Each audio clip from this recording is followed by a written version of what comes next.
malu. Hebatnya ustadz itu ya, ngancurin karakter orang, tuduh aja sesat orang lain, selesai itu. Maka ciri-ciri kiai yang kurang tulus, dia nasehatin orang depan orang lain. Tapi ciri-ciri kiai yang tulus mendidik, dia mendidik orang dengan cara yang tepat. Anzilun nas manazilahum, ya.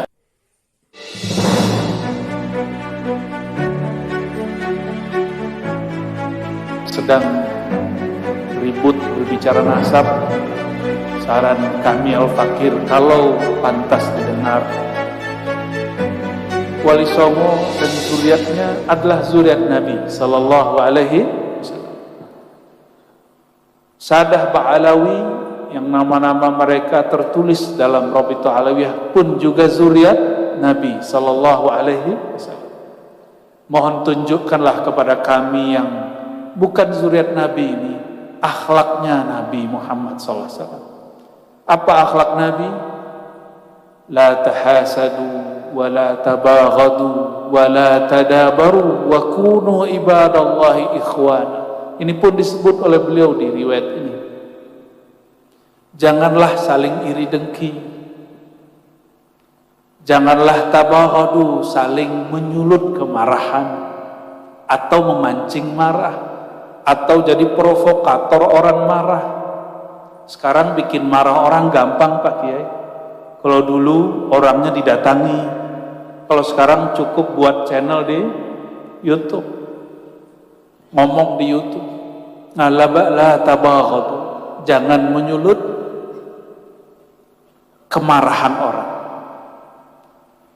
Wala tadabaru, ini wala tadabaru, jangan saling membuang muka. Apa kata Sidi Ahmad Rifai, zuriat Nabi Sallallahu Alaihi Wasallam? Nama beliau juga nggak tertulis di Rabithah Alawiyah. Dan zuriatnya banyak. Saya ketemu di Banjar, ketemu di Bandung, dan mereka nggak marah namanya nggak ditulis di Rabithah Alawiyah. Wajar kan, bukan Alawi, ya. Apa kata beliau? Wali Qutub di zamannya, la tahasadu, jangan saling iri dengki. Kenapa kata beliau? Al-hasadu, sifat hasad itu sifatnya iblis, minasyaitan. Iblis itu dulu iri kepada nenek moyang kita, kakek moyang kita, Sayyidina Adam. Benar gak? Maka orang yang iri dengki, apakah urusan jabatan, popularitas, termasuk nasab, ini termasuk orang yang terpancing oleh sifat-sifat iblis, ya. Orang yang hasad bukan iblis, bukan setan, tapi dia kerasukan sifat iblis. Saya berbaik sangka orang yang berdarah-darah baginda di tubuhnya, insya Allah tidak beriri dengki. Amin. Ya. Tunjukkan kepada kami akhlak ini. Saya kalau pernah berbicara masalah nasab, jika ada yang tersinggung, saya mohon ampun kepada Allah dan minta maaf kepada siapapun yang tersinggung.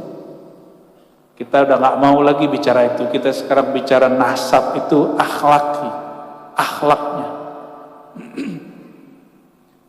Lalu kata beliau, wala tabaghadu, jangan saling menyulut kemarahan. Kenapa? Yang suka marah-marah itu as-sibaiyah minal hayawan, itu yang buas dari kalangan hewan. Maka orang yang suka ngomong-ngomong, suka marah-marah, ya, kalau kita begitu, mungkin kita bukan hewan buas, tapi kita kerasukan sifat hewan buas. Maka jika di rumah marah-marah, segera kita minta maaf, ya. Ini tadi berangkat ke sini ada yang marah-marah nggak? Kalau ya nanti pulang minta maaf, ya. Gengsi minta maaf. Nah, itu juga bagian daripada mengusir sifat-sifat iblis di badan. Iblis itu gengsi loh. Aku pertama dicipta, lebih dulu dicipta dari Adam. Kenapa aku yang sujud kepada Adam? Kenapa aku merendah kepada Adam? Udah meninggal Nabi Adam, udah meninggal para nabi, ketemu Nabi Musa. Iblis ternyata pikiran mau tobat tuh. Iblisnya mau tobat. Hah? Ada yang nggak mau tobat di sini? Ada yang nggak sadar dia salah? Berarti dia lebih dahsyat daripada Apa kata iblis? Ini hadis sahih di Sahih Bukhari. Musa, aku mau tobat. Nah, kira-kira gitu. Aku mau tobat. Oh, kata Musa, gampang. Sini aku ajarin. Nih, aku bawa ke satu tempat. Dibawalah oleh Nabi Musa ke satu tempat. Ternyata ada satu gundukan tanah panjang. Kata Sayyidina Musa, no, yang gundukan panjang tuh. Nabi Musa itu setinggi pohon kelapa, Bapak Ibu. Ya. Berapa meter itu? Ya, mungkin 30 meter kali, atau wallahu alam. Kalau di hadis itu disebutkan salasun, 30. Wallahu alam itu apakah menunjukkan banyak atau besar gitu. Coba bayangin sekarang ada orang setinggi kelapa, kita sebutnya apa? Rak. Ternyata biawa yang dulu disebut orang dinosaurus itu ya, ternyata itu biawanya tapi gede ya. Sayyidina Musa mengatakan, Iblis, no, kuburan kakekku, katanya mau tobat. Perintah Allah kepadamu apa? Sujudlah. Yang mau sujud siapa? Semua malaikat kecuali iblis. Maka sifat sujud itu sifatul malaikah, sifat para malaikat.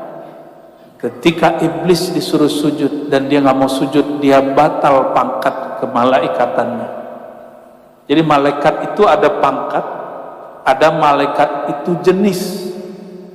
Sama, syaitan itu ada yang pangkat, ada yang jenis. Kalau syaitannya pangkat itu manusia yang kerjanya nyuruh orang jahat, ya'muru bil fahsya. Itu manusia, syayatinul jinni wal.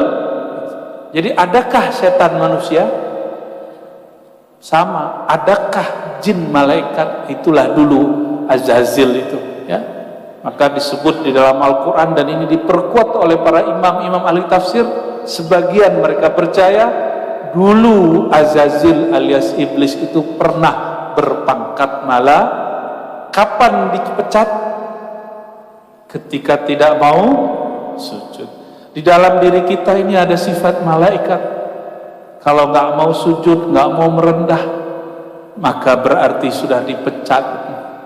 Ya, nggak mau kan?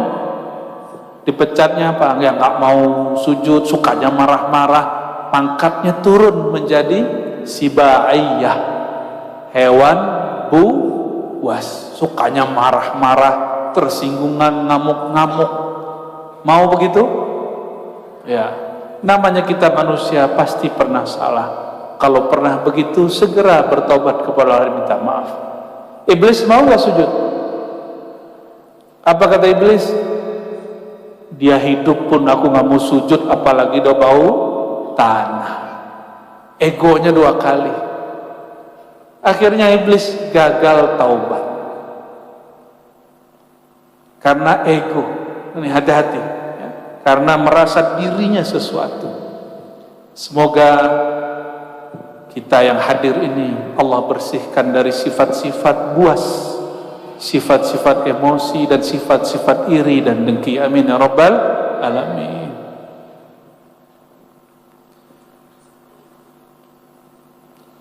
Jadi la tahasadu, jangan kamu bersifat seperti iblis. Apa sifat iblis tadi? Wala tabaghadu, jangan kamu bersifat seperti binatang buas, suka ngamuk-ngamuk. Masih ada yang melempar-melempar piring? Ada yang lemarinya udah pecah? Mungkin pernah semua ngalami. Mau dia santri, mau dia kiai, mau orang awam, mau PNS, mau pegawai swasta, mau petani, mau pedagang, sama. Tapi kalau ustadz biasanya ngelempar dalil, mecahin hati orang. Itu lebih gawat daripada mecahin piring. Kalau piring, paling piringnya rusak. Kalau mecahin muka orang, na'udzubillah min, ya, bikin karakter orang malu. Hebatnya ustadz itu ya, ngancurin karakter orang. Tuduh aja sesat orang lain, selesai itu. Maka ciri-ciri kiai yang kurang tulus, dia nasehatin orang depan orang lain. Tapi ciri-ciri kiai yang tulus mendidik, dia mendidik orang dengan cara yang tepat. Anzilun nas manazilahum, ya,